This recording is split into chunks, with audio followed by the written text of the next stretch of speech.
Oke, halo teman-teman, kembali lagi dengan saya Muhammad Farhan Arfian. Saya dari Prodi Sistem Informasi Fakultas Ilmu Komputer Universitas Perbangsa Karawang.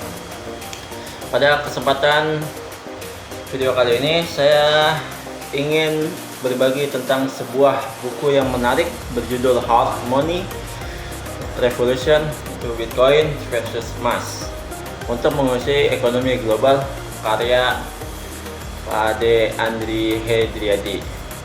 Nah, buku ini membahas topik yang sangat relevan, teman-teman, dengan kehidupan kita sehari-hari, yaitu tentang uang, sistem moneter, serta masa depan keuangan global. Oke, sebelumnya saya akan menjelaskan tentang emas dan Bitcoin, teman-teman. Emas adalah logam mulia yang sejak ribuan tahun lalu digunakan sebagai alat tukar, perhiasan, sekaligus penyimpan nilai. Karena jumlahnya terbatas di alam, emas memiliki nilai intrinsik yang cenderung stabil dan bahkan naik dalam jangka panjang. Inilah sebabnya emas sering disebut sebagai aset safe haven atau penyelamat ketika terjadi krisis ekonomi. Namun emas juga memiliki keterbatasan. Misalnya sulit dibawa dalam jumlah besar, tidak menghasilkan bunga atau dividen, serta memerlukan tempat penyimpanan yang aman. Meskipun begitu, emas tetap dianggap sebagai aset dengan risiko rendah dan diterima secara luas di seluruh dunia. Nah, sementara itu Bitcoin adalah mata uang digital pertama di dunia yang diciptakan pada tahun 2008 oleh seseorang atau kelompok dengan nama samaran yaitu Satoshi Nakamoto. Berbeda dengan emas, Bitcoin tidak memiliki bentuk fisik dan hanya tercatat dalam sistem blockchain. Jumlahnya juga terbatas, maksimal hanya 21 juta koin, sehingga dianggap sebagai emas digital. Bitcoin memiliki kelebihan berupa memudahkan transaksi global, kecepatan transfer, serta potensi keuntungan besar karena harganya bisa melonjak tinggi.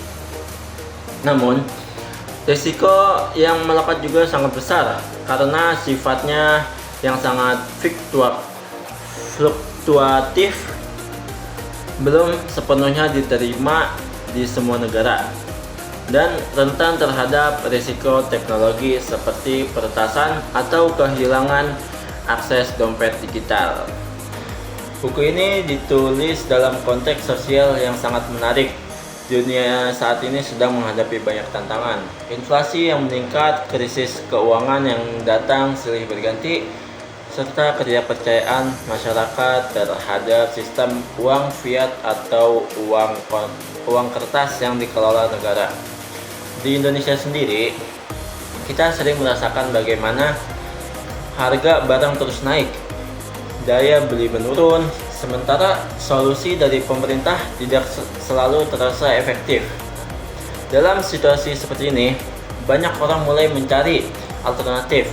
Nah, disinilah emas dan Bitcoin muncul sebagai dua bentuk hard money yang dianggap lebih stabil dibandingkan uang fiat.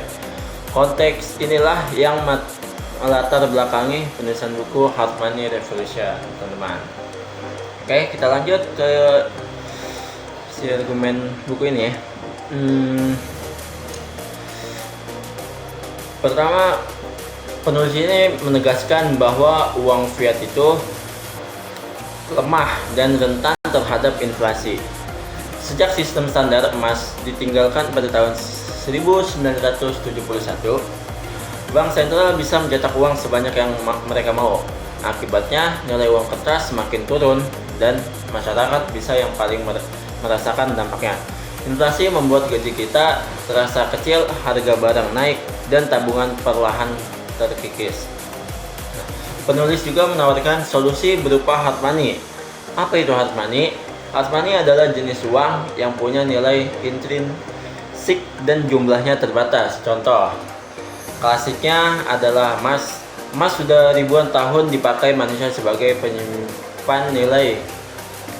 Ia tahan lama, sulit dipalsukan, dan diakui secara global. Tapi emas juga punya kelemahan, sulit dipakai untuk transaksi kecil, terus mahal untuk disimpan dan tidak praktis di era digital ini.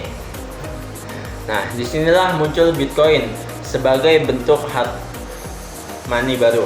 Bitcoin diciptakan pada tahun 2008, tepat setelah krisis keuangan global. Tujuannya jelas, menciptakan sistem uang yang bebas dari kontrol pemerintah dan bank sentral. Bitcoin punya jumlah maksimal hanya 21 juta. Tidak bisa dimanipulasi, mudah dipindahkan ke seluruh dunia, dan bisa dibagi dalam unit yang sangat kecil. Berbeda dengan emas, Bitcoin benar-benar cocok dengan kebutuhan ekonomi digital. Terus penulis ini kemudian membandingkan emas dengan Bitcoin. Nah, emas unggul dalam hal sejarah dan kepercayaan literasi generasi. Nah, selanjutnya ada Bitcoin unggul dalam hal teknologi, portabilitas, dan efisiensi transaksi. Nah, menurut penulis ini, keduanya tidak harus saling mengalahkan. Justru emas dan Bitcoin kita saling melengkapi. Emas bisa tetap berfungsi sebagai penyimpan nilai tradisional, sementara Bitcoin bisa menjadi hard money digital untuk era modern ini.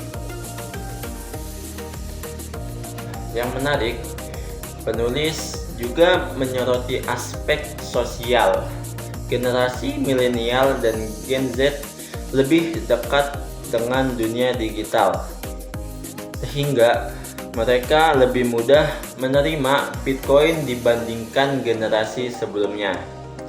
Sementara itu, ilustrasi keuangan dunia mulai mengaku peran Bitcoin, walaupun regulasi masih menjadi tantangan.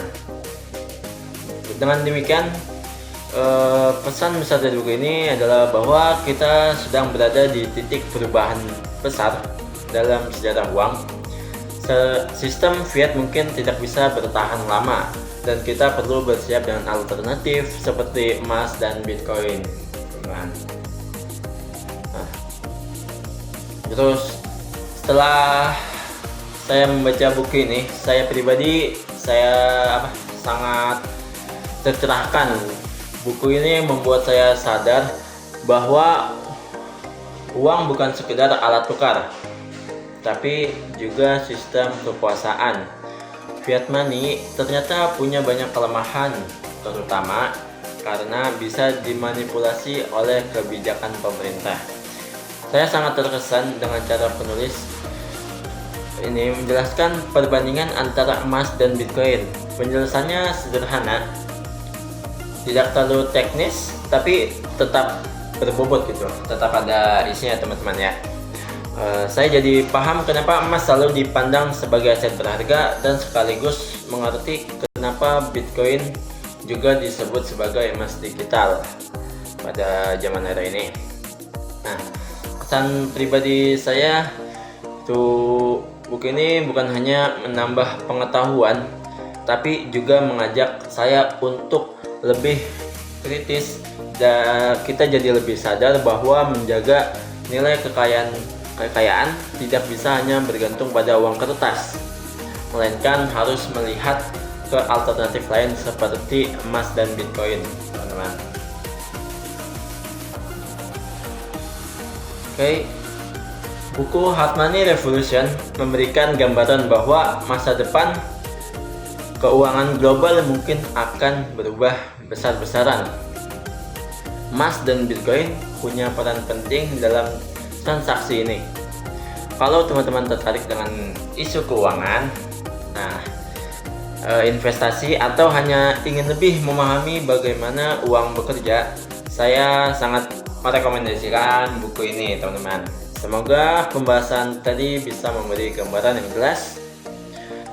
Terima kasih sudah menonton sampai akhir. Jangan lupa tinggalkan komen, pendapat, atau ingin menanyakan sesuatu hal tentang buku ini atau memberikan pendapat kalian. Boleh, silakan kalian komentar buku ini ya. Apakah menurut kalian Bitcoin benar bisa menggantikan emas? atau justru keduanya akan berjalan bersama. Oke. Sampai jumpa di video selanjutnya.